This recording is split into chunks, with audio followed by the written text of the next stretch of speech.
Hey everyone, welcome back to the channel. Today we're diving into a topic that's super important for anyone trying to balance financial health and a fun lifestyle.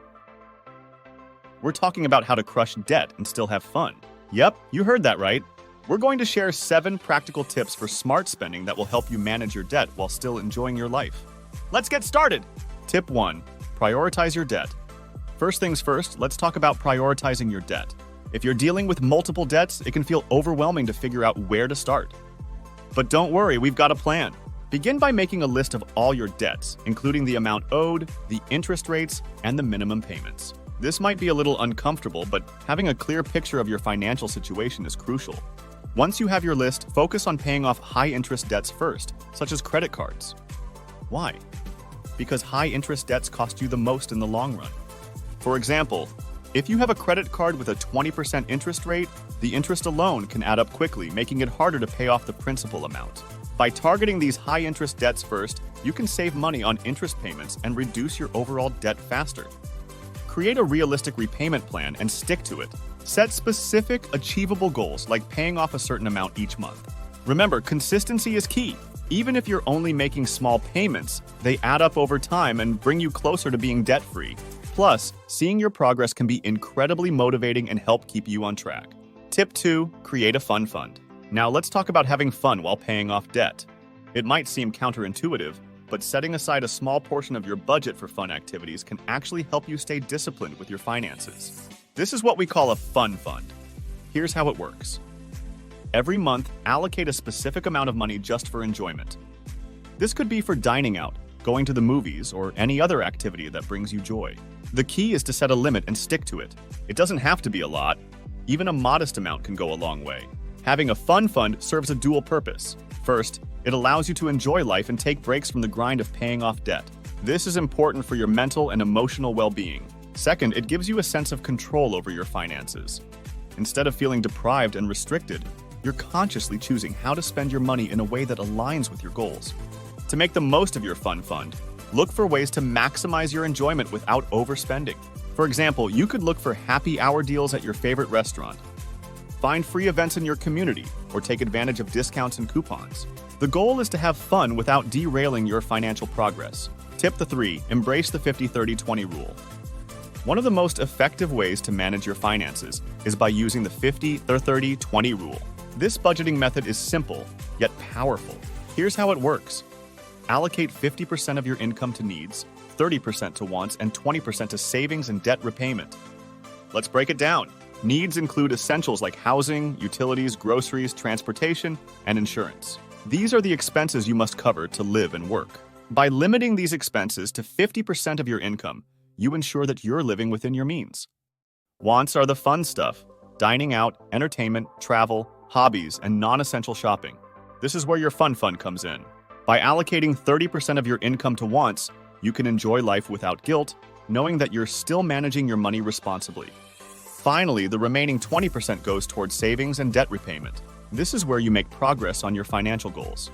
Whether you're building an emergency fund, saving for retirement, or paying off debt, this portion of your budget is dedicated to securing your financial future. The beauty of the 50-30-20 rule is its flexibility. It provides a clear framework for managing your money while allowing you to prioritize what matters most to you.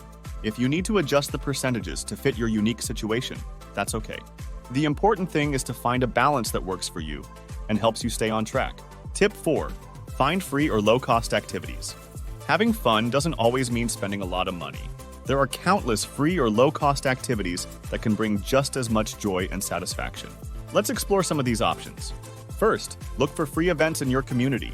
Many cities and towns offer free concerts, festivals, outdoor movies, and other events that are perfect for a fun outing. Check your local community calendar or websites for upcoming events. Nature is another great source of free entertainment. Whether it's hiking, biking, picnicking, or simply going for a walk, spending time outdoors is good for both your physical and mental health. Plus, it's a wonderful way to relax and recharge without spending a dime. If you enjoy socializing, consider hosting a game night or potluck dinner with friends. These gatherings can be a lot of fun and are typically much cheaper than going out. You can also try new hobbies that are inexpensive or free, such as reading, drawing, playing an instrument, or learning a new language online. Another tip is to take advantage of free trials and memberships. Many streaming services, gyms, and other organizations offer free trials for new customers. Just make sure to set a reminder to cancel before the trial ends if you don't want to continue with the paid service. By exploring free or low-cost activities, you can enjoy life to the fullest without putting a strain on your budget. Tip 5. Use cash for discretionary spending. One effective way to control your spending is to use cash for your discretionary expenses. Here's why. When you use cash, you physically see the money leaving your hands, which makes you more aware of how much you're spending. This can help you stick to your budget and avoid overspending. Start by setting a weekly or monthly budget for your discretionary spending, things like dining out, entertainment, and shopping. Withdraw that amount in cash and keep it in an envelope or a dedicated section of your wallet. This is your spending money for the week or month. When you pay with cash, you're more likely to think twice before making a purchase. It's a tangible way to keep track of your spending and ensure you don't go over your budget. Once the cash is gone, it's gone. So you'll need to be mindful of your spending choices. Using cash also helps you avoid the temptation of credit cards, which can lead to debt if not used responsibly. With cash, there's no risk of accumulating interest or fees, and you're less likely to make impulse purchases.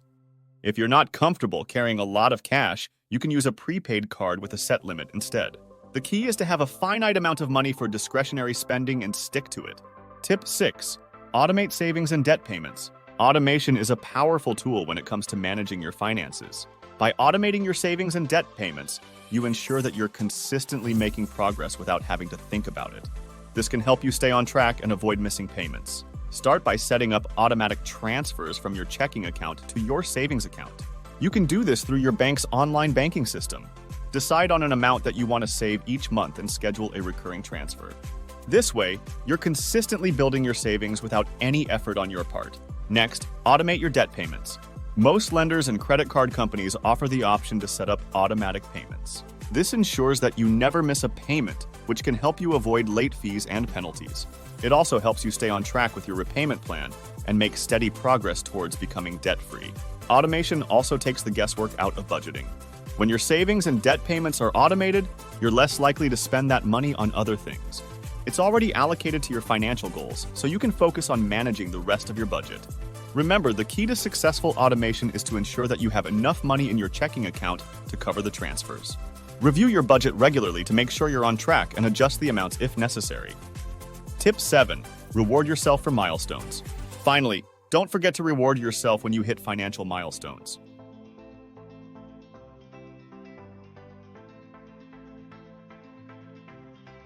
Celebrating your achievements is an important part of staying motivated and making the journey more enjoyable. Plus, it gives you something to look forward to as you work towards your goals. Set specific milestones for your debt repayment or savings goals. For example, you might decide to celebrate when you pay off a credit card, reach a certain amount in your emergency fund, or achieve a significant financial milestone. These celebrations don't have to be extravagant. The important thing is to acknowledge your hard work and progress. Choose rewards that are meaningful to you but still fit within your budget. For example, you might treat yourself to a nice dinner, a new book, a day trip, or a small indulgence that you've been wanting.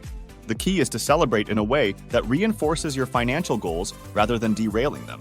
By rewarding yourself for milestones, you create positive reinforcement for your financial habits. It's a way to stay motivated and remind yourself that your efforts are paying off. Plus, it makes the journey to financial freedom more enjoyable and sustainable. And there you have it. 7 practical tips to help you crush debt while still having fun. Remember, it's all about finding a balance that works for you. By prioritizing your debt, setting up a fun fund, embracing the 50-30-20 rule, finding low-cost activities, using cash, automating payments, and rewarding yourself, you can achieve financial stability without sacrificing your happiness. If you found these tips helpful, give this video a thumbs up and subscribe for more content like this. Thanks for watching, and I'll see you in the next video.